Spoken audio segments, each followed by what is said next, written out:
Hello, everybody, and warm welcome to this approximately 30-40 minute interview with amazing Brenda Bence, who is here with me today, joining me from Singapore. We are going to be talking about her latest book that came out last year, The Forgotten Choice. And what we're going to be talking about particularly today is about how do we create results in our lives, positive, negative, doesn't matter. What is the process behind creating the results? And what kind of mindset does it take to actually create the life that we want to live? So we will go deep into what is going on in our heads and in our hearts and all that stuff. And I'm really looking forward to talking to Brenda. I just have to tell you, I bought The Forgotten Choice last month, I think in December or the end of November. And as soon as I read it, I was like, oh, I have to talk to Brenda. Like, I sent her an email. I started stalking her a little bit, and Brenda very graciously immediately say, absolutely no problem. Let's do the interview. I would love to. So thank you so very much, Brenda. Before I pass over to you, if okay with you, and before we go into the questions, I would love to introduce you to our listeners and to people that are watching this video, just in case they are not familiar with your work just yet. And I have to use my cheat sheet in here because it's just so much that you have accomplished, and I don't want to leave anything out. So for those of you who don't know Brenda, Brenda ranks amongst the top 10 executive leadership coaches worldwide. She spent the first part of her career building mega brands for Fortune 100 companies like Procter & Gamble, where she was a senior leader responsible for brands across 50 countries. Brenda is very passionate about two things. And I love this, it's inspiring leadership and branding, and how these two actually work together. In 2002, Brenda left the corporate world and started her own company, Brenda Bence International. And we just spoke with Brenda about this. Congratulations on your 20th anniversary, Brenda. It's amazing. And since then, since 2002, she's made a global impact as an executive coach and an international keynote speaker with clients in over 30 countries across 6 continents. And if that was not enough, in 2021, Brenda was ranked as #1 of the world's top 30 branding experts by globalguru.org and has been recognized by Thinkers 50 as one of the top 50 world leaders in coaching. Brenda has written 11 books on leadership, coaching, and branding. And today, as I said earlier, we are going to talk about Brenda's latest book published last year, The Forgotten Choice. And with that, I think I will just jump straight into passing over to Brenda. Once again, thank you so very much. And I will ask you, what is The Forgotten Choice about? I also heard you in one of the interviews you did that this book took you the longest to write from all your books, and you have got a very special relationship to this book. So please introduce yourself and the book. Thank you once again. Well, thank you, Michaela, for inviting me to talk about obviously one of my favorite topics, which is how do we harness this magnificent mind of ours that we have and use it in a way that moves us into where we want to be and doesn't hold us back. It's powerful, that this harnessing this mind. So thank you for that. It's one of my very favorite topics. And so, you mentioned, how did this all come about? Well, for years in the pursuit of my own growth, I had studied the power of thoughts. I'd studied the power of beliefs. I was always fascinated by that. And I really wanted to understand the outcome it has on our lives. So I put this learning into practice myself.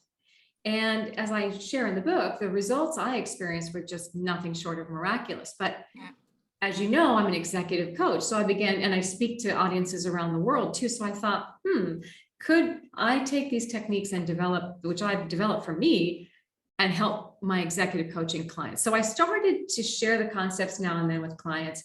One by one, they started experiencing amazing outcomes. And that's the success that just prompted me to start sharing this more broadly with staff members, family, and then of course, eventually to audiences around the world. And people from all walks of life, all around the globe. Everywhere I taught these concepts, the results were truly transformational. And I've just it's been such a joy to share what I share in the book with audiences and clients from more than 100 countries. And what that tells me is that this is absolutely universal. It has nothing to do with race, color, creed, color of your eyes, color of your hair.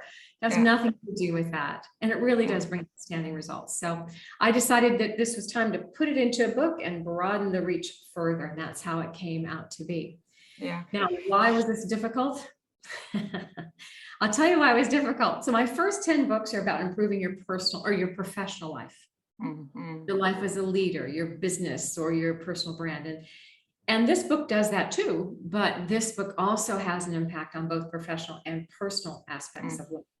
Not just work or career, but improving relationships, both at home and at work, your quality of life, your finances, your health, your mindset, your overall well-being. Yeah. So it took me the longest write, honestly, because I had so much I wanted to say. But our attention spans today are short. So I knew I needed to keep it relatively short. So it turns out to be about 40,000 words, which is not that long at all. But I had to find a way in 4 years to take triple that information and keep it short, keep it simple, keep it pragmatic, immediately useful, hopefully inspiring. And I wanted to share real life examples of how this system really works so that it would impact people all around the globe, no matter what their circumstances. Yeah. And that is exactly, when I read the book, it is just so, I feel like I have been working with my mindset, and obviously I'm a coach as well. And so I have been, studying mindsets, our thoughts, the results process and everything for a very long time now. But when I read your book, it is just so concise, so practical. It is just like, oh my God. So all these things that are all over the place, this is just so beautifully put into this one little book. And then you go like, well, I do have the one little book in here. This is the forgotten choice. Yeah. And you can just go and just open the page, and every page has got a practical example, has got how to apply it. So it's really, as you said, it's extremely pragmatic, and I love that. Thank you. Yeah, no, my intention was to really make it simple, to the point. And I'm a very pragmatic coach. I don't talk theory in my coaching practice. I talk about how are we going to roll up our sleeves and make this happen, right? Yeah. And so if you look at the subtitles, shift your inner mindset, shape your outer world. And that's exactly what this teaches us to do. We are more in charge of what's happening outside of us than we think. Yeah, absolutely. Well, that leads me to the quote that I just pulled from the book about what it is. What is the book about? And I would love you to elaborate on that a little bit. So you wrote in the book, the forgotten choice is about addressing how you think, which is the foundation of everything else you experience in life. Not only have your thoughts and beliefs been driving all your personal outcomes to date, but you have also been visioning the life you currently have, whether you've realized it or not. And I find this so powerful, particularly like thinking the life that I'm living right now, whether good, whether bad, does not matter. Let's not judge whether it's good or bad, but the life we are living right now, it's really the result of all our previous beliefs and thoughts up to date. Exactly right. It's amazing. It's exactly right, Michaela. And here's the thing. We wildly underestimate the power of what we think and what we believe. I mean, if you stop and just look around you, the walls, the artwork in the background, the flowers, the chair you're sitting on, the lights, every single thing you can see, touch, smell, and taste, it all started with some form of thought, right? Yeah. And those thoughts create a vision of what we're trying to create all of the time. And we've been doing this since the day we were born. Those thoughts, that vision that we've been creating, that you've been creating for yourself, they all come from one source, and that's your mind. And it really is the most powerful machine on the face of this planet. Yeah. So as I said earlier, the forgotten choice is about learning how to harness that magnificent mind of yours to your benefit. It really does allow you to empower. It empowers you to embrace a system of thought that works for you instead of against you. How do you shift your mindset? How do you lead your mind? Yeah. So going into how do you shift your mindset? How do you lead your mind? Because we all go on the autopilot, don't we? Yeah. Well, we do. We have these programs that are running, and they've been running for a long time, and they're based on beliefs, by the way. Yeah. When you're a child, and your parents do it with the best of intents, but they tell you, don't do this, and don't talk to the neighbors. They're not like us, and don't do. And so we start having these beliefs of who we should talk to, who we shouldn't talk to, how we should be, how we shouldn't be. And so we have to recognize that all of that is learned. Yeah. It's actually not natural. Our natural state is to be in joy. We're born. Why do we love to be around babies? Because they're just so full of joy, and we can feel that be around them. But then, of course, we kind of teach them over time how to get out of that and into a place of fear, much more fear. So I think the key thing we have to think about is, how do we make these changes? And so where do you start? Well, the first thing I would say is you must realize that there's only two foundational mindsets. One that's steeped in fear. And again, that's learned. We aren't born that way, but we learn it. And one that's steeped in what I said, possibility, the joy of possibility. And at every moment, we have a choice to place our attention and our focus on either one of those buckets. They are not linked. They're completely separate. You're either in fear or you're in the joy of possibility. It can't be. You can vacillate back and forth quickly. In fact, many of us do, but you can't be in both of them at the same time. It's just not possible. So it really is about choosing where to place your focus every single minute. So if you have to start somewhere, start there. Ask yourself, am I in a place of fear? And a lot of people say, oh, Brenda, no. I'm just angry. I'm not afraid. But if you look at the base of every fear, there's some form, at the base of every piece of anger, frustration, irritation, disgust, jealousy, there's fear. There's fear. But here's the funny thing. And people say, well, okay, that's all nice in theory. And I kind of get that. But look, my life is tough. I got a lot of hard things going on, right? But I think I always like to say to people, do you ever stop and pause and think about how many positive things are happening at every moment in every day? I mean, it is far, far, far more than what's happening negatively. Trees are creating oxygen, food's being grown for our nutrition. We since the moment we've been born, our heart beats and we breathe without having to think about it. I mean, there are so many things that happen in our life that are just so amazing and frankly miraculous. But where do we tend to focus our attention? On what's not going right. Like we can have 5 great things going on, right? There might be one thing that is just not exactly as we expected, and we just go on and think about that negative thing. Exactly. Completely forget about the good stuff. Absolutely. It's like a moth to a flame. They just keep flying into that moth to flame. But the truth is that bad stuff is probably about 1% of what's happening across the world right now. Yeah. It may seem bigger than that because we're obsessed by it and focused on it. But the truth is we're often focused more on that than we need to be. And it really doesn't. But why do we do that? Michaela, we do that because, well, that fear voice tends to speak first and it tends to speak loudest, right? Yeah. So we really just have, it's all about watching your mind like a hawk. You have to watch your thoughts. Are you looking for what's going well, or are you looking on what's going wrong? Because honestly, where you focus is what will happen, because what you think is what you get. You will inevitably, whatever you focus on is what you're going to get. So it's really about shifting thinking.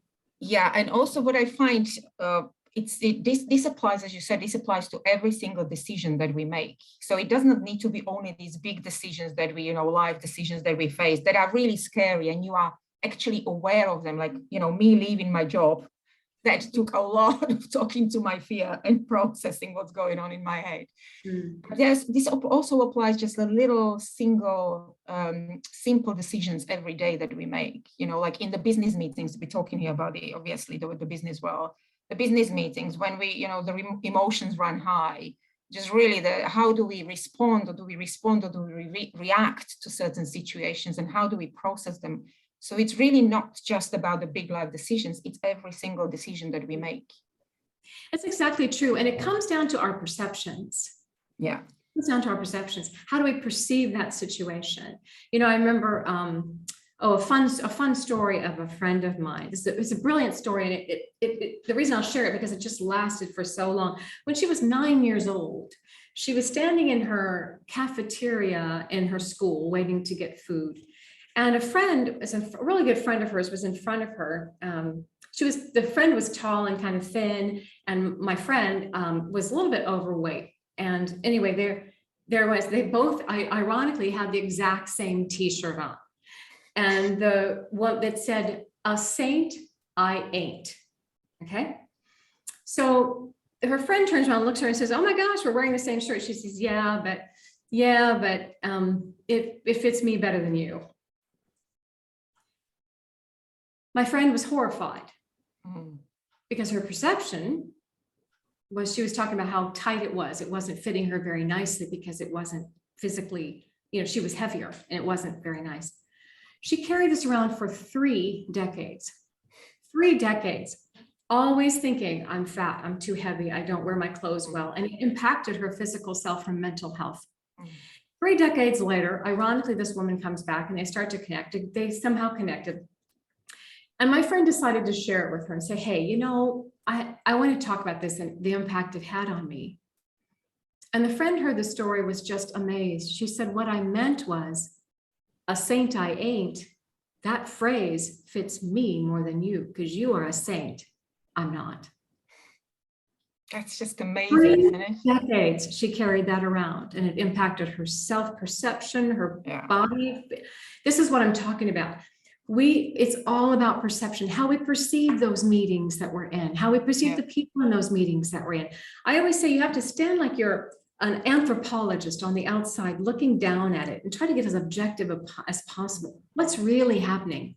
What are people really saying? Or are you interpreting how they're saying things? And it gets you out of that place of fear, divisiveness, they're against me, they're judging me, into a place of possibility. What could be? Yeah. They're talking about that, and you speak beautifully about this in the book. 2 things that are coming to my mind as you told the story now. One is beliefs, right? And so you touched on the beliefs, and in the book you really pay a lot of attention to the beliefs, where they come from. And actually, this example that you just said plays into the belief that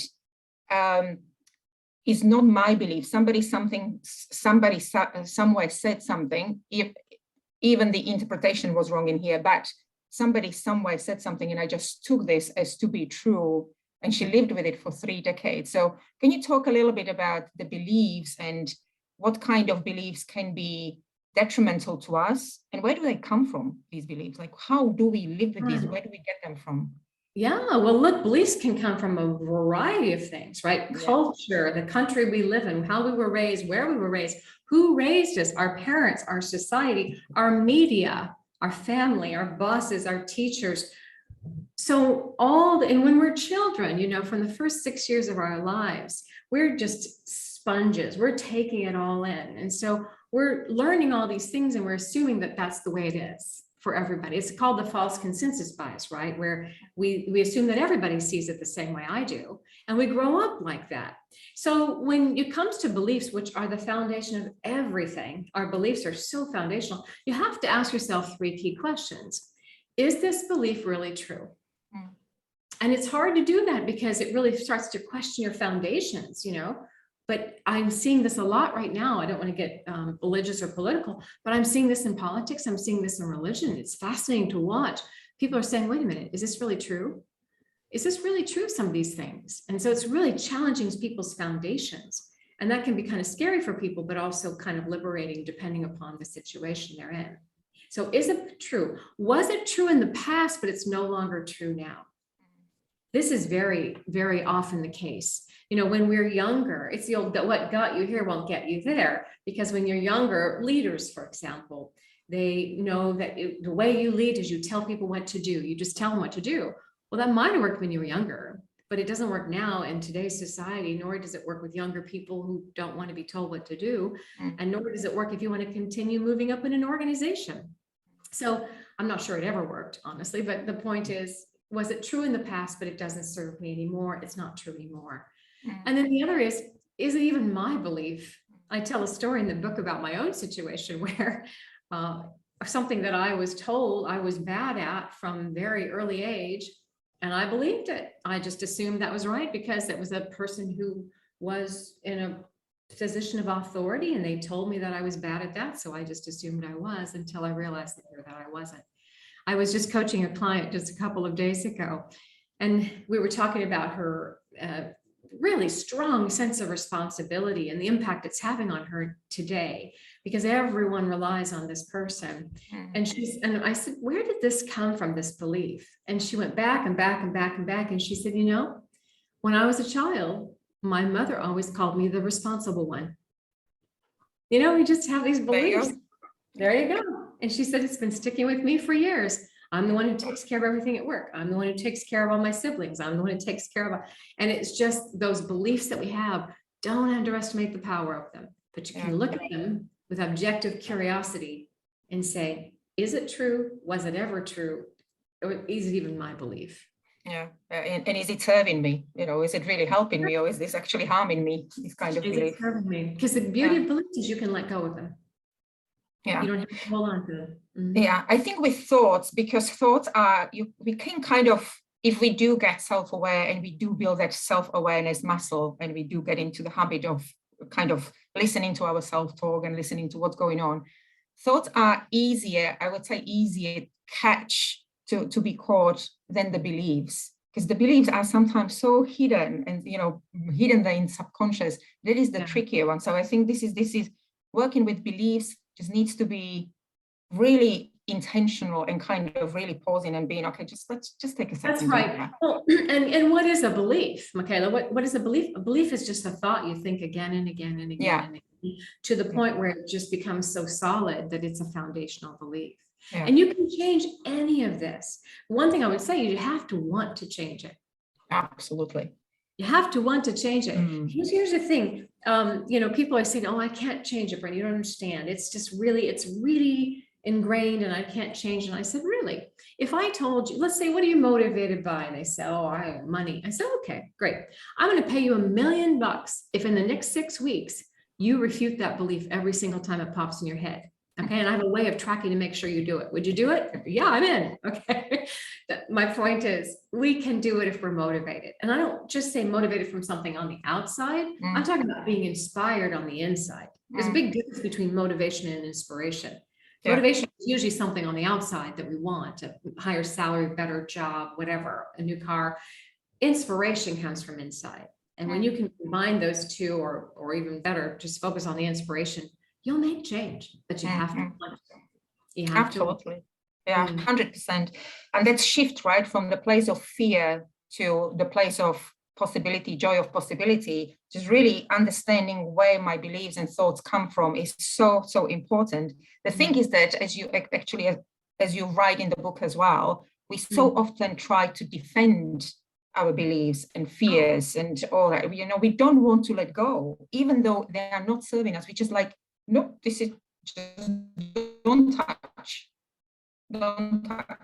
This is what I believe in. This is how it's going to stay. Why do we do that? Why do we defend something that is obviously not serving us? Well, the answer is fear, right? The answer is fear, because we're afraid to let go of them, because they're such foundational beliefs. You don't want to rock and shake things, because when I start to shake things, then I'm uncertain about the future. And this is what's happening today in today's world. There's so much uncertainty in the world, and people can interpret. There's two ways to interpret that uncertainty. One is to look at it and say, oh my gosh, I got to hold on to something. I'll clutch to something that I know and hold on to it for dear life, because I've got to have something stable in my life. And this situation is clearly not stable and I'm terrified. No one would admit that, but that's what's going on. The others would say, ooh, change. This is going to be interesting. What do you think is going to come from this? And here's the thing. There's so much beautiful. There are so many beautiful outcomes coming from what's going on in the world right now. Governments are working together for the first time in decades, very, very closely together. Scientists are gripping together to figure out ways to serve humanity. There is so much positive going on. We're able to create a vaccination in a year that's saving millions of people's lives. It's incredible what we're able to do. But where do we focus? We're focusing on the fear. We're focusing on what's not going right again. And we can make this shift. We can. Absolutely. And I think it's beautiful that collectively we really talk about these things these days, right? So if you do want support, because it's not easy, right? If you're just on your own trying to shift, but if you're surrounded by people that are fearful and you want to make that shift by yourself, then it really, it's we are stuck if you are in the environment that is not supporting that change. That's why looking for somebody who can help you, who supports you, who is your cheerleader to do that, it's really important. How would you say, how important is it to have the right people, the right tribe around you? Well, I'm going to answer it. It may surprise you. I'm going to say it depends. It depends. And here's why I think that. If you're at the early stages of learning how to lead your mind, it can be really helpful to be around people who are positive, who you know are going to support you, who you know are going to uplift you. It's a little bit like having those people around. It's a little bit like learning to ride a bike with training wheels, you know, the wheels. It's going to help save some rough falls and scratched up knees if you can use wheels first, and while you're still learning to kind of regain and remember the power you have of your mind. Now, if you're leading your mind actively and you've been doing it for a while and you feel like you've got more and more and greater control over it, then honestly, it's not going to matter who you're around. Because the way you feel and the way you think don't come from people outside of you. It comes from inside. The way you think and feel is an inside job, I call it. But in the early stages, we may have gotten used to people who trigger us, or we seem to think that actually what's really happening is that our perceptions are triggering us. But we, you know, those people around. So just realize that it's about your interpretation of what's happening. It's not about the people. It's really about us. And you just touched something you just mentioned the word mind leadership. In the book, you are talking mind leadership versus mind management. Can you just talk into that a little bit? Absolutely. So mind leadership management. So it's really important to think about the differences. And Warren Bence wrote a book on the difference between being a manager and a leader. It's quite an interesting talk about. Leaders administer, they organize, they kind of like soldiers, they kind of line things up, right? That's what the managers. Manager. Leaders, on the other hand, inspire, they're growth oriented, they're about development, it's about the future and where are you going. So I was sitting one day and I said, why would I want to mind manage? I don't mind just organize my mind and get it all set up, and I'm not sure that's it. I want to be inspired. I want my mind to be led. I want to think about development and growth and where I'm heading, right? So that's when I coined the idea of mind leadership, not mind management. Yeah. Beautiful. I have got one more quote. I know that we are over. I can't believe it. It's just time is going really, really quick. But I have got one quote in here that I think is beautiful, just to maybe wrap up the conversation or go towards the end. Problems cannot be solved from the same level of emotions and energetic system. I think this is exactly, just wrapping up exactly what we are talking about. It's just we have to really be aware we cannot solve the problems from the same place of feelings and thoughts and emotions, because we're just going to create the same results. Well, yeah, and remember, there's those two thought systems. So if you are in a place of fear, you will never solve this problem of fear within fear, because fear only creates more fear. Dogs can only give birth to puppies. Cats can only give birth to kittens. Ostriches will never give birth to alligators. It doesn't work. Yeah. So fear will only ever create more fear. You actually have to shift into a place of possibility before you can ever find a solution that's going to work with that, from that fear, or what's going on in that fear space. So when I say you can never solve the problem from within the same mindset, from the same energy force, your mind, when it's filled with fear, is only ever going to create more fear. It's absolutely critical to make that shift. Yeah. And by the way, people often say to me, "Oh, but Brenda, it's really difficult to shift. You don't understand. And it takes a long time to make this shift." And I don't believe that. And let me share you, as a parting topic, let me share a little bit about that. People say shifting away from fear is just so difficult. But here's what's interesting. When it comes to changing our thinking away from happiness, we can do that extraordinarily quickly. Fair? Let's say you've just had a breakup in a relationship, and we say, I'm never going to love again. Oof, like right from possibility down to fear, right? Or you have a bad situation at work and you say, you know what, from now on, I'm never going to trust the marketing team again. I'm done with that, right? You went from possibility to fear. You go out to a new restaurant and it's not a great meal, and you say, well, that's it. I'm never going to that restaurant again, right? We find these types of quick changes in thinking completely acceptable. Isn't it interesting how fast we can make that shift? So why do we think we can't make the shift from fear into the place of possibility faster? We can. We can. We can. You just have to be motivated to want to do it.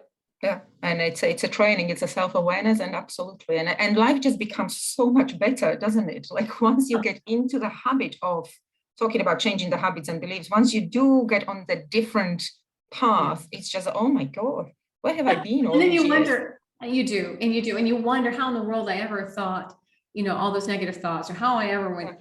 Because I tell you what happens, life becomes an adventure. Because when you're in the joy of possibility, you wonder what's next. This is going to be interesting. What's next? There's two ways to come at what's next. Oh, what's next? Or, ooh, what's next? You feel the difference? One is filled with fear. One has got the joy of possibility. It's that simple. And it's when we can watch that and make that shift. It's foundational. Yeah, it is a life changer. It really is. Yeah. Incredible. Well, Brenda, I can't believe we got over the time, so I'm really sorry about that. But I could talk to you for hours and hours and hours. Anything that you would like to leave our listeners with? Any one recommendation apart from reading this book? Please, people, just go and buy this book and just read it. Have it with you all the time because it's amazing.